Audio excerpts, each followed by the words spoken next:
नमस्कार मंडळी. अतिशय बहुगुणी असणारे हे मेथीचे लाडू कुणीच खायला मागत नाहीत, पण आपण आवर्जून थंडीमध्ये हे लाडू करतो आणि सगळ्यांच्या मागे लागतो दिवसातून एक तरी हा लाडू खा म्हणून. पण कुणीच तरीसुद्धा खायला मागत नाही.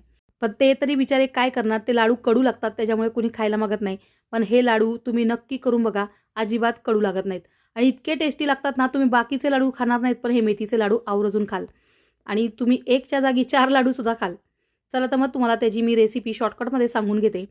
आता मी हे सर्व जे साहित्य आहे ना, ते सगळे ड्रायफ्रुट्स आहेत आणि त्याच्यामध्ये मी डिंकसुद्धा घेतलेला आहे. आता डिंक, खारीक आणि खोबरं ह्याच 3 वस्तू आहेत, ते मी पाव-पाव किलो घेतल्यात आणि बाकीचे सगळे जे ड्रायफ्रुट्स आहेत, ते मी 100-100 ग्रॅम असं घेतलेलं आहे प्रमाण.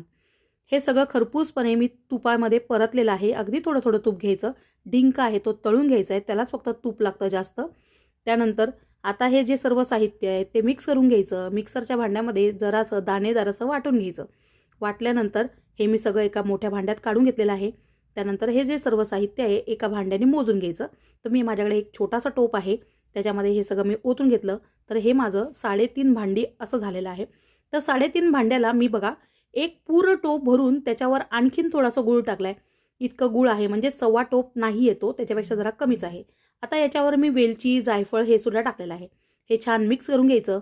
आपण ही जी मेथीचे दाणे आहेत ना, जे तुपात भिजायला घातले होते, तर ते आता या आपल्या पाकामध्ये टाकायचे आणि जरा उकळी आणून द्यायची. फेस आला ना, की लगेचच या मिश्रणात ओतून घ्यायचं, मिक्स करायचं, 10 मिनिटासाठी झाकून ठेवायचं, म्हणजे जरा वेळासाठी आणि वाफ पण जाऊन द्यायची. 10 ते 15 मिनिटांनंतर हे छान लाडू असे बांधून घ्यायचे.